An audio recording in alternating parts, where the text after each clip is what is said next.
부시럽고 매끄럽던 얼굴이 내 그리 주름살이 덮여요. 당신이 괴롭지만 않다면 언제까지라도 나는 눕지 아니할 것이에요. 맨 처음에 당신에게 안기던 그때도 있을 거예요. 그러나 늙고 병들고 죽기까지라도 당신께 묻다면 나는 싫지 않아요. 나에게 생명을 주든지 죽음을 주든지 당신의 뜻대로 하세요. 나는 곧 당신이에요.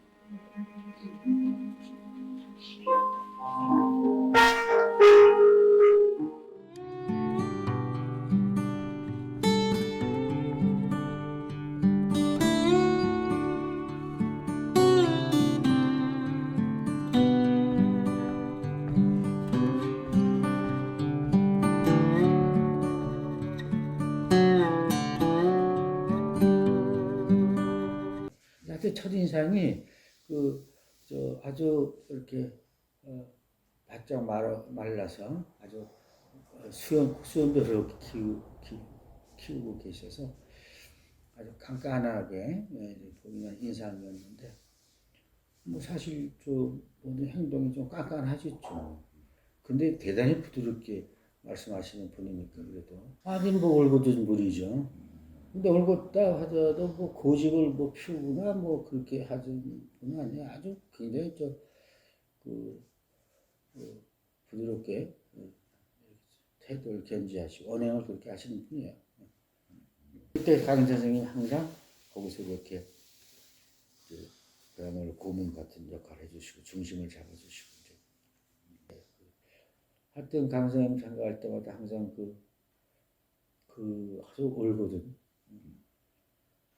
이런 생각을 가지고서 얼굴은 자세를 항상 흐트러뜨리지 않으면서 항상 이제 대화할 때는 아주 부드럽게 그런 것이 참 나도 저런 쫓아가야 될 거 아니냐 하는데 잘 안 돼. 그래요. 강희대 선생님을 기억하는 거는 여야를 막론하고 친하게 지내면서 훈계하고 뭐 이렇게 조언하고 이랬던 분으로 기억해서 강희대 선생님은 뭐 주로 꼬장꼬장하다 이런 얘기가 있죠. 그래서 뭐 굉장히 말라서 이렇게 뭐 갈대같이 말르는데 그래도 막 꼬장꼬장하게 이렇게 항상 허리를 펴고 다니셨고 원래 서예가 협회 회장도 하셨고 예총 회장도 하셨는데 그러나 그런 면에서 아까도 얘기했지만 여야를 막론하고 많은 활동가나 의원들에게도 이렇게 존경받는 분이어서 좀 부드러우면서도 강직한 뭐 이런 것들로 기억하죠. 그분이 무슨 뭐 돈이 많거나 또 커다란 권력이 있거나 이런 게 아니잖아요. 그래서 청빈하게 사신 분인데 이후에 국민운동본부 그거 만들 때도 지역의 여러 민주인사들을 다 규합을 하고 그 중심에서 끝까지 그 부분들을 자기가 당신이 어른으로서 책임을 지고 갔고 이 얘기도 들어보고 저 얘기도 들어보고 또 갈등도 화해를 시키기도 하고 그래서 큰 틀에서 또 벗어나지 않게끔 이렇게 하셨어요. 강희대 선생님은 술을 못 하시는 분입니다. 그러니까 참 유약한 선비 같은 모습이시죠. 누구나 다 그렇게 기억을 하실 텐데 강단 있는 선비인 것이죠. 강희대 선생님을 보면 저런 분들하고는 친해서는 안 되는 사람들까지도 이렇게 친하게 인간관계를 맺고 사시는 분이셨거든요. 저 반대편에 있는 사람들까지도 고개를 끄덕끄덕 하셨던 분이었기 때문에 그런 역할을 하고 계시지 않을까 생각합니다. 말씀을 나누면서 저는 그 당시 제 나이가 28살이었는데 그 당시 이제 일반적으로 그 노인들에 대해서 가지고 있던 고정관념이 있었는데요. 그 고정관념을 완전히 깨는 분이셨습니다. 독자적으로 민주주의 운동을 수행할 능력을 충분히 가지고 있다. 그래서 강희대 선생님 중심으로 해서 인천 지부로 표현하지 않고 부천 지역 지부로 표현을 했습니다. 민주헌법쟁취 국민운동본부 부천 지역 지부라는 것을 구성을 했고요. 국민운동본부 쪽에서 주로 노동운동으로 인해서 그 감옥에 가거나 그 압박을 받는 노동자들, 탄압받는 노동자들에 대해서 지원을 하고 또 이들을 보호하고 감싸는 그런 활동을 쭉 진행을 했고요. 그 정점에 강희대 선생님이 서서 활동을 하셨습니다. 굉장히 유쾌한 분이셨습니다. 다른 사람들과 그 대화를 할 때 항상 얘기의 시작을 지금으로 보면 아재 개그인데요. 그 유머로 대화를 시작하십니다. 강희대 선생님은 굉장히 다른 모습을 가지고 있으셨어요.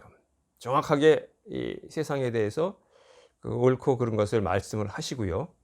강희대 선생님의 그 세상에 대한 태도, 세상에 대한 시선, 이것은 지금도 충분히 의미가 있다고 생각합니다. 제가 한마디로 딱 표현하자면은 외유내강이다. 선생님 겉으로 보기에는 깡마른 체구에 굉장히 깐깐하고 이제 그럴 것 같습니다. 실제로 아마 첫인상에 이제 그런 것 같은데 원칙은 정확하게 지키시고 그런데 외모와는 다르게 마음은 한없이 넓다. 그 포용력이 대단하다. 따뜻하다 하는 그런 인상이 저한테 남아 있어요. 그 시대에 그렇게 산다는 것 자체가 귀한 거지.